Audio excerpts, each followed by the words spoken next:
محترم مسلمانانو هندورونو نن د جمعې مبارکه او ډیره زیاته او عظیمه شانه ورځ ده. نن چې کومه زموږ وظیفه ده او څوک دا وظیفه کوي، الله پاک به په مخ د ځمکه چې څومره شرونه دي د هغې نه به په امان ساتي. په مخ د ځمکې باندې څومره تکالیف دي د هغې نه به په امان ساتي. په مخ د ځمکه چې څومره مشکلات دي د هغې نه په امان به ساتي. څومره پریشانۍ دي د هغې نه به په امان ساتي. څومره چې د انسان حاجتونه دي دا به الله پاک پوره کوي انشاءالله. محترم یو صحابي، دغه صحابي چې کله خپلې بسترې ته ورغلی نو هلته کې د صحابي لړم وچیچو. لړم راغلی، د صحابي وچیچو. د دواړو جهانو سردار مبارک ته فرمایل که تا دا کلمات ویلې وې نو ته به د لړم نه چیچلې. نو خلاصه او بیان دا شو چې کم سړی یا کمه زنانه دا وظیفه کوي دوی ته به تکلیف نه ورسېږي.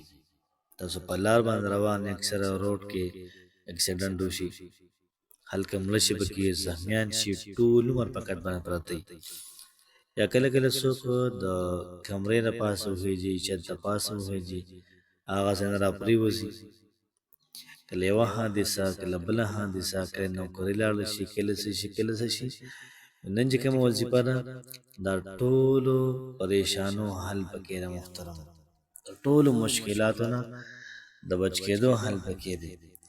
بس سهار تاسو دا وظیفه کوئ، سهار لمونځ وکئ، د هغې نه بعد دا وظیفه کوئ تر ماسپښینه پورې کولی شئ تاسو، چې هر ټایم یې تاسو کوئ نو انشاءالله العزیز چې څومره شرونه دي د هغې نه به دې الله پاک محفوظ ساتي.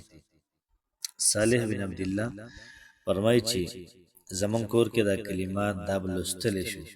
زمونږ یو وینځه وه، یو ورځ څه وچیچله نو د دې کلماتو برکت دا و چې غازی هم نه پړسېدو او درد هم بیا نه کړو.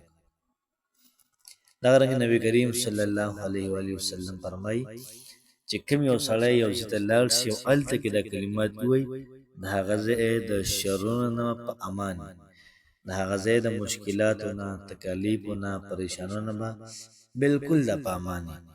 نو ولې نه داسې یو دوه درې ټکي دوه درې کلمات داسې دي چې هغې باندې زموږ نه پیسې لګي نه پې زموږ ټایم لګي.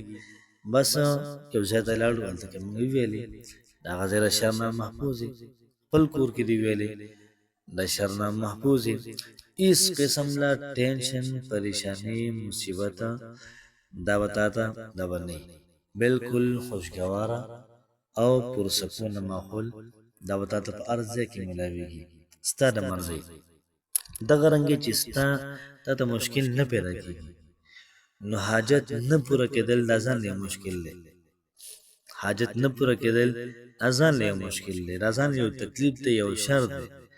نو دې وظیفې کمال به دی چې ستا مشکل ورسره ختمېږي، حاجت دا به ورسره پوره کېږي. راځئ کلمات څه دي؟ کلمات څه تاسو په سکرین باندې لیکم او دغه رنګې تاسو ته سکرین شاټ والے که نن دا وظیفه کوئ، که سبا یې کوئ، که بل سبا کوئ، چې کله روزګار شي بیا یې وکړئ. اکثر دې لپاره وي سکرین شاټ که نه چې تاسو ترې وباسئ، نو چې کله در یاد شي نو راوایلوئ او د هغې نه په اسانه باندې ووایئ.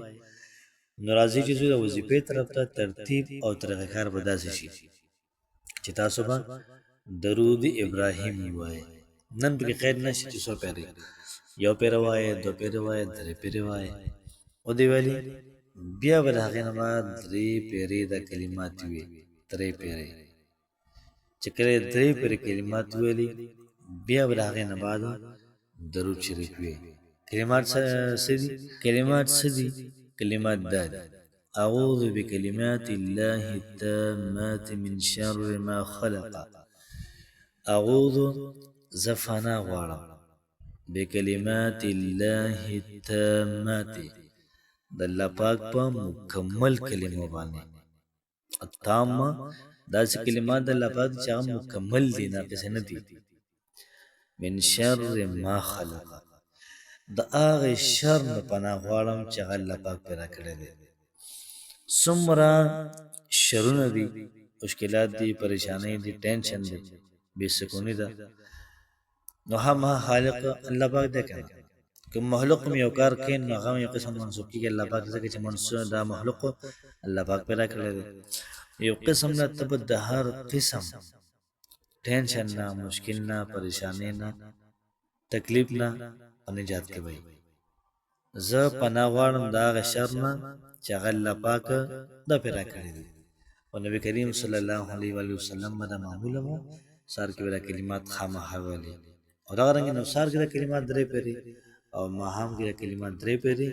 انشاءالله د هر قسم ټینشن وغیره نه به تاسو په امن کې کوشش وکړئ دا کلمات دا وظیفه مخکې شیر کړئ چې خلکو ته فایده وشي. الله پاک خوشحاله آباد ساته. السلام علیکم ورحمت الله وبرکاته.